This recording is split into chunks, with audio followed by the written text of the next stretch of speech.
What's up everyone and welcome back to the World History Channel. Before we begin, please hit the subscribe button today. Let's get started.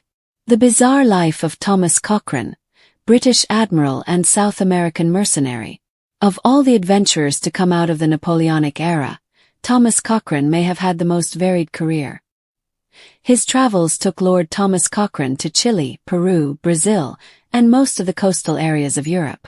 Born into a noble Scottish family in Dundonald, the future site of his earldom in 1775, young Thomas shirked a commission in the army and instead elected to join the British Navy. He opposed the French Revolution's fleet and later Napoleon's forces. He was a war hero. He was a member of the House of Commons, and he seemed to be on track for an illustrious career as a statesman. However, Cochrane's life changed his course. He left the United Kingdom under a cloud of scandal. Despite this, his exploits in South America only served to elevate his fame during his time. He eventually returned to his home country with honor. He also led a life that sounds like something out of a movie as he went along. He snuck into a party and fought a duel. Cochrane may have built his reputation by being daring on the sea, but he proved to be equally daring on land. On New Year's Eve of 1801, Cochrane snuck into a costume ball in Malta hosted by a group of French officers. These were French royalists in the age of revolution, so they weren't altogether enemies of the British. Still, they took offense at Cochrane's presence. Even though Cochrane injured his French opponent to win the duel, he deliberately avoided similar situations in the future. Due to a financial scandal, he was kicked out of Parliament and lost his knighthood. In February of 1814, a rumor spread through London that Napoleon, Emperor of France and scourge of England and its allies, had died in battle. This sparked a flurry of activity at the stock exchange, as with any major news event. The news, however, turned out to be a hoax. One of the people who benefit most financially from the great stock exchange fraud of 1814, Thomas Cochrane. He was stripped of his knighthood and expelled from Parliament but maintained his innocence for the rest of his life. He bribed his way into British Parliament. During his time in the Navy, Cochrane dipped his foot into politics as well. He ran for the House of Commons in what was regarded as a corrupt district on an anti-corruption platform, no less. He lost in his first attempt in 1806, but paid his voters double the going rate after the election as a form of gratitude for voting for him. The message got around the district, and Cochrane won the election the following year. After the election, the voters were disappointed to find that another post-election show of gratitude never came. Napoleon nicknamed him the Sea Wolf. Throughout the Napoleonic Wars, the French Navy was bedeviled by that of the British. While Napoleon managed to rule over most of Europe, he was never able to control the waves in the same way. This is thanks to commanders like Thomas Cochrane. Cochrane's defeats of larger ships and his daring raids along the coasts of France and Spain led Napoleon to nickname Cochrane Le Loup de Mers, the Sea Wolf. He came from a prestigious Navy family. Thomas Cochrane was not the only naval luminary in his family. Alexander Cochrane, his uncle, rose to the rank of Admiral after serving in the British Navy during the American Revolution. His cousin, Thomas John Cochrane, commanded the ship that carried the British forces that burned Washington, D.C., during the War of 1812. Thomas John was also the first governor of Newfoundland, as well as an admiral of the British fleet in Asia. Thomas's son, Arthur Cochrane, would carry on the family tradition when he became an admiral during his career in the British Navy. He was an inventor and patent holder. Throughout his life, Cochrane held an interest in machines and the way they worked. He experimented with ship design to suit his naval needs, and he was fascinated by steam power and its applications. At one point, he even held a patent for a tunneling shield that used compressed air as a critical part of its operation. Despite being disgraced, he headed the Chilean Navy. With his reputation bruised after the great stock exchange fraud of 1814, Cochrane's military career seemed to be at an end. That is, up until the moment a diplomat from Chile made him an offer to lead the new nation's navy. He arrived in Chile in November of 1818 and took command.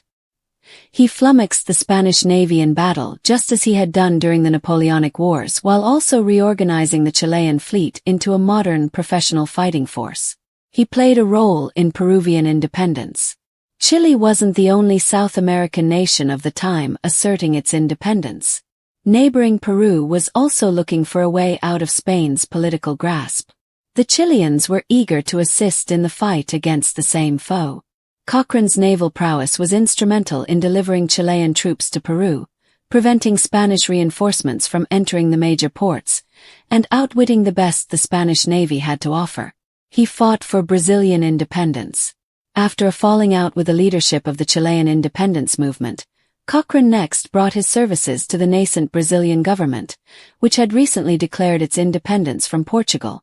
Cochrane made an immediate impact upon taking command in March of 1823, needing only a few months to chase the Portuguese fleet back across the Atlantic. He then returned to Brazil, where he convinced the Portuguese defenders of São Luís that a giant Brazilian army was headed their way overland with vengeance on its mind. The defenders surrendered to Cochrane in hopes that they would receive more favorable terms from the polished British officer. The only problem for the Portuguese defenders of São Luís was that the overland force never actually existed. He was awarded a Brazilian royal title. Cochrane's substantial role in Brazil's newly won independence was not lost on Pedro I, the Emperor of Brazil. Pedro lavished Cochrane with rewards to thank him for his service. Among these was the royal title of Marquis of Maranhão, the Brazilian province where San Luis is located. With that title came a newly issued coat of arms befitting Cochrane's Sea Wolf nickname, a trio of wolf heads atop bodies that resemble the tentacles of an octopus. He was recruited by Greece, though Cochrane returned to England from South America. He never lost the freedom-fighting spirit. In November of 1825, he accepted a position as head of the Greek Navy. Greece was in the process of fighting for its independence from the Ottoman Empire, and thought the legendary captain to be the perfect man to lead its struggle on the sea. Though Cochrane proved less effective than he had been in the past, Greece nevertheless attained its independence. Cochrane returned to England, inherited the title of Earl of Dundonald, and finally repaired his reputation from the scandal of 1814. His name is still on a naval ship in Chile. Even after Thomas Cochrane passed away in October 1860, his legacy has endured. His burial memorial references his service to Greece, Brazil, Chile, Peru, and, of course, his home country. However, Chile's maintenance of a warship in his honor, the Cochrane or Almirante Cochrane, depending on the year, as part of its navy since 1879 is perhaps the greatest tribute. The most recent is, appropriately enough, a ship originally built as part of the British Navy. He inspired writers. It should come as no surprise that works of fiction and non-fiction were influenced by Cochrane's life, which is the stuff of fairy tales. Sir Walter Scott and Pablo Neruda wrote poems in his honor. The life of Cochrane is a lot like the Horatio Hornblower novels written by Forrester. Patrick O'Brien's Jack Aubrey character, played by Russell Crowe in 2003's Master and Commander, The Far Side of the World, is even more indebted to Cochrane's legendary exploits. Of all the wild, larger-than-life adventurers to emerge from the Napoleonic Wars, a time not exactly known for restraint, none rival the whirlwind that was Thomas Cochrane, a man who somehow managed to be a British naval hero, a disgraced politician, a South American liberator, a Greek admiral, an inventor, a convicted criminal, and a nobleman all in a single lifetime. Born in 1775 into the prestigious but perpetually cash-strapped Cochrane clan of Dundonald, Scotland, young Thomas turned his back on the army and entered the Royal Navy, a move that would prove to be the first chapter in a life that played out like a Patrick O'Brian novel on hallucinogens. As a naval officer, Cochrane quickly built a reputation for courage, creativity, and complete disdain for the rulebook. This was a man who attacked enemy ships that were twice his size, snuck into enemy ports for the fun of it, and once sailed a fireship straight at the French fleet like a maritime kamikaze. Napoleon himself dubbed him Le Loup de Mers, the Sea Wolf, not as an insult but as an admiring nod to Cochrane's seemingly supernatural ability to appear where he shouldn't, sink what he shouldn't be able to, and escape when no one else could. But Cochrane's talents weren't limited to naval warfare. He also managed to crash a costume ball in Malta on New Year's Eve in 1801, hosted, awkwardly enough, by French royalist officers, where he ended up dueling one of the hosts and wounding him, further cementing his reputation as a man with zero chill and infinite bravado. At sea he was a genius, but on land he was a political grenade. When he ran for parliament in a notoriously corrupt district, he did so on an anti-corruption platform, while bribing voters with double the usual going rate after losing his first attempt. Although voters were less pleased when his post-election thank you cash bonus did not occur again, this charming hypocrisy worked. He won the subsequent election. During the infamous Great Stock Exchange fraud of 1814, in which false news that Napoleon had died sparked a market frenzy, his political career came to a screeching halt. Cochrane was found guilty, stripped of his knighthood, kicked out of Parliament, and sentenced to a few weeks in prison despite his lifelong insistence that he had nothing to do with the hoax. His stock portfolio mysteriously benefited handsomely. Any other man would have faded into obscurity, or at least fled to the countryside in shame. Cochrane. He headed to South America to become a revolutionary. He was hired by Chile's new government in 1818 to build and run a navy that could drive Spain's colonial forces off the continent. Cochrane showed up like a firestorm. He trained a ragtag bunch of seamen into a formidable navy, then personally led a series of daring raids and amphibious assaults that broke Spain's grip on the Pacific coast. He didn't just fight battles. He staged high-seas heists, like the time he captured the supposedly impregnable fortress of Valdivia through sheer nerve and trickery. He even blockaded Lima, transported troops to aid in Peru's independence, and made sure Spain couldn't resupply its armies. Then, in classic Cochrane style, he fell out with the Chilean government over unpaid wages and accusations of corruption, because of course he did, and jumped ship to Brazil, where he repeated the whole process. In 1823, Cochrane took command of the Brazilian Navy and proceeded to outmaneuver, outbluff, and outright lie to the Portuguese forces. His greatest trick: convincing the São Luís defenses that a massive Brazilian army was about to attack them from the jungle, despite the fact that it did not exist. The Portuguese surrendered without a fight. For his efforts, the newly crowned Emperor Pedro I made Cochrane the Marquis of Maranhão and gave him a surreal coat of arms featuring 3 wolf heads with octopus tentacles for bodies. Yes, really, apparently to symbolize his oceanic cunning. But even Brazil wasn't his final stop. After returning to England and failing to restore his reputation temporarily, he was recruited by the Greeks to help win independence from the Ottoman Empire. Though less successful in that role, his mere presence galvanized the Greek cause. Eventually, Cochrane returned to Britain, where, remarkably, he was not only forgiven but restored to the Royal Navy and made an admiral. He died in 1860, honored by the countries of Chile, Peru, Brazil, Greece, and Britain alike. His name is still used to refer to ships in the Chilean Navy, and his influence can be seen in both naval history and fiction. C.S. Forester's Horatio Hornblower and Patrick O'Brien's Jack Aubrey, both literary sea captains famous for their audacity and brilliance. Oh, and did we mention he was also an inventor? Cochrane held patents on steam engines, ship designs, and even a tunneling device that used compressed air, an idea so ahead of its time it influenced later underground construction methods. So, to recap, he was a war hero, duelist, political firebrand, fraud convict, inventor, revolutionary leader in 3 countries, nobleman in 2, and the real-life prototype for half of historical naval fiction. If ever there was a man who didn't just live history but hijacked it for his own adventure, it was Thomas Cochrane, the sea wolf who sailed through chaos, scandal, and revolution like it was all part of the plan.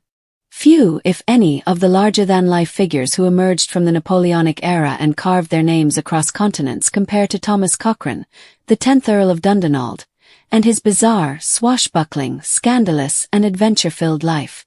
Born into Scottish nobility in 1775 at the family estate of Dundonald, Cochrane's early life was destined for greatness, or at the very least, infamy. The Cochrane clan was already steeped in naval tradition. His uncle, Admiral Alexander Cochrane, had made a name for himself during the American Revolutionary War, and his cousin, Thomas John Cochrane, would go on to burn Washington, D.C. to the ground in 1814.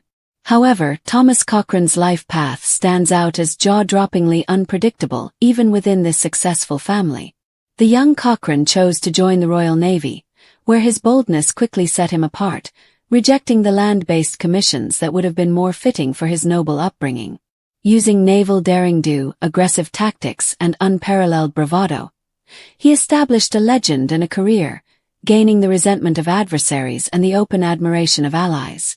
Known for capturing ships many times the size of his own, and executing raids so bold they bordered on suicidal, he became Napoleon's maritime nemesis, prompting the French emperor to christen him Loup de Mers, the Sea Wolf. And yet, despite this reputation as a seafaring hero, his homeland would cast him aside in a cloud of scandal, stripping him of his knighthood and his seat in Parliament following the notorious stock exchange fraud of 1814, a convoluted financial hoax that triggered economic tremors through London. Even though Cochrane maintained his innocence throughout his life, the damage was already done, and the man who had previously served with distinction found himself exiled from the very organizations that had once praised him. However, scandal was merely the beginning of an exciting second act, not the conclusion of his story. With his reputation tarnished in Britain but his strategic genius undiminished, Cochrane did what few disgraced nobles would consider. He became a freelance revolutionary. Answering the call of liberty-loving South Americans, he took command of the fledgling Chilean Navy in 1818, transforming it from a collection of ragtag vessels into a force that could, and did, wrest control of the seas from the Spanish Empire. His victories weren't merely military. They were theatrical. He once led a nighttime raid to board a Spanish frigate with nothing but grappling hooks, cutlasses, and sheer nerve to cut through a harbor boom in Callao under heavy fire. His strategies were so unorthodox that the Spanish commanders often thought themselves the victims of some supernatural mischief. Cochrane didn't stop at liberating one country. He extended his services to Peru, where he blocked ports and harassed enemy fleets to help Peru start its independence struggle. His string of successes came to a brief halt due to political disagreements and personal betrayals, constant companions in Cochrane's chaotic life, and he soon parted ways with the Chilean leadership under a dark cloud of distrust. Undeterred, he pivoted to Brazil, where Emperor Pedro I eagerly accepted his services. Cochrane used his magic again there. In just a few months, he chased the Portuguese fleet out of Brazilian waters and recaptured key provinces. In one case, he tricked an entire garrison into surrendering by convincing them that a massive Brazilian army was en route, when in reality, he had no backup at all. Pedro I made Cochrane the Marquis of Maranhão, a rare and exotic royal honor for a foreign mercenary. His new coat of arms even featured wolf heads with octopus-like tentacles, a fitting nod to the sea wolf's many grasping endeavors. And then, when South America had no more wars for him to fight, Cochrane returned to Europe, only to leap headfirst into yet another revolution. This time, it was Greece calling for his help in their bloody struggle against the Ottoman Empire. In 1827, Cochrane became commander of the Greek Navy. Though less effective than in his prime, he still lent credibility and morale to a movement that was floundering in the shadows. Greece did eventually win its independence, and Cochrane, perhaps more through symbolism than strategy, had once again played his part in reshaping a nation. Back in Britain, as time dulled the sting of his earlier disgrace, Cochrane found his reputation undergoing a slow rehabilitation. In 1832, he was reinstated to the Royal Navy. His knighthood was restored, and in 1839, he inherited the title of Earl of Dundonald. He spent his later years dabbling in engineering and invention, earning patents for ship ventilation systems and innovations in tunnel boring. Ever the restless mind, he even proposed bizarre ideas like using poison gas in warfare, decades before World War I would make the concept tragically real. And while his ideas were sometimes ahead of their time and often ignored, they reveal a man whose mental gears never stopped turning. Beyond his real-life achievements, Cochrane's life rippled through culture and literature. Writers found his exploits irresistible. Sir Walter Scott praised him in verse, and Latin American poets like Pablo Neruda honored him in their own way. He inspired C.S., perhaps most famously. Forrester's Horatio Hornblower and Patrick O'Brien's Jack Aubrey, the latter of whom was immortalized on film by Russell Crowe in Master and Commander, The Far Side of the World. These characters echo Cochrane's audacity, charisma, and irreverence, reflecting a man who could never quite fit into any mold, except the one he forged himself. Even in death, his legacy endures in tangible ways. Chile has continuously honored his memory by naming major naval vessels after him. The Almirante Cochrane line has seen 5 warships since 1879, the latest of which began life in the British Navy before being transferred to Chile. His memorial in Westminster Abbey doesn't just celebrate his service to Britain but also his role in liberating Greece, Chile, Brazil, and Peru. Few military figures can claim such a global footprint, and fewer still can claim to have been loved, hated, exiled, redeemed, celebrated, and fictionalized across so many continents and centuries. In short, the life of Thomas Cochrane was not just bizarre. It was operatic, heroic, absurd, and trailblazing, a story too improbable for fiction yet too rich to be anything else. Whether sneaking into French costume balls only to be challenged to duels, bribing his way into an anti-corruption seat in Parliament, being stripped of honors and winning new ones from foreign emperors, or liberating continents as a rogue admiral for hire, Cochrane lived a life few men would dare to dream.